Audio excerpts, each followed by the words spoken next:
Это моя шалость. Как Медведева пошла против правил и одержала выдающуюся победу. На чемпионате Европы в Чехии Женя феерила в полупустом зале и дерзко показывала свою силу. А потом обнималась с Тутберидзе. Часто приходится слышать, что засилье девочек-подростков на взрослых турнирах вредит женскому фигурному катанию.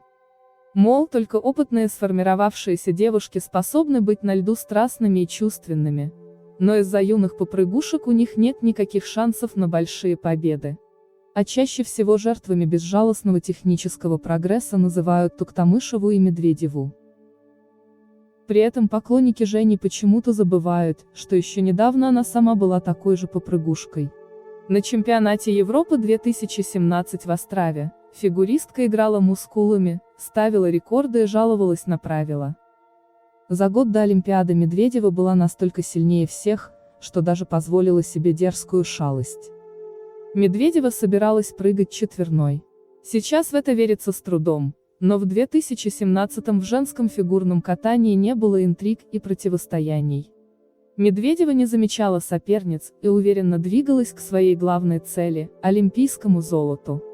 К чемпионату Европы в Чехии она уже выиграла все титулы, за исключением Олимпиады, и пошла их собирать по второму кругу. Во время подготовки к чемпионату Европы Женя не боялась давать смелые интервью и делать громкие заявления. Фигуристка не скрывала своего недовольства тем, что ее порывы к техническим улучшениям сдерживают не только правила, но и наставники. Порой мне хотелось выполнить что-то такое, что в понимании тренера слишком рано. Например, четверной сальхов. Мне это интересно, и я хочу как-нибудь попробовать его исполнить в конце сезона. Медведева понимала, что для борьбы с юными коллегами по группе Тутберидзе ей необходимо разучивать элементы ультра-си. Но это были планы на будущее, а в тот момент она легко превосходила всех и с имеющимся набором прыжков. Шедевр на полупустой арене. Удивительно, но 3,5 года назад обстановка на фигурном катании в Европе разительно отличалась от нынешней. Звезда мирового уровня Евгения Медведева выступала на полупустой арене, где практически не было российских флагов и отсутствовали фанатские баннеры. При этом уже тогда в Старом Свете у наших девушек почти не было конкуренток. В сезонах 2015 и 2016 годах россиянки занимали весь пьедестал. В Острове оборвать эту серию могла лишь итальянка Каролина Коснер, тренировавшаяся тогда у Алексея Мишина. А не пустить ее на подиум старались Медведева, Анна Погорелая и Мария Соцкова. Короткая программа показала, что Каролина будет бороться за медаль. Однако прокат Медведевой заставил забыть обо всем, что происходило на катке до этого. Девочка в голубом платье с широко распахнутыми глазами показывала программу о прощании с детством. Тогда она еще не догадывалась, что через год на этом же старте закончится ее феноменальная победная серия, и с прежней жизнью действительно придется попрощаться. Медведева парила над льдом, высоко взмахивая руками, и улыбалась овациям немногочисленных зрителей. У бортика ее ждала Этери Тутберидзе, которая искренне радовалась за любимую ученицу и волновалась за ее оценки. Конечно, проиграть Женя просто не могла, а интрига заключалась лишь в том, покорится ли ей очередной мировой рекорд. Тогда ей не хватило до этого всего полбалла. Падение – это случайность. Несмотря на тотальное превосходство над оппонентками, Медведева не прощала себе ошибок и стремилась к идеалу. На утренней тренировке Женя упала и настолько разозлилась, что тут же сделала еще 4 чистых попытки. Как будто пыталась стереть то падение из памяти. А когда дело доходило до соревновательного проката, то Женя и вовсе запрещала себе ошибаться.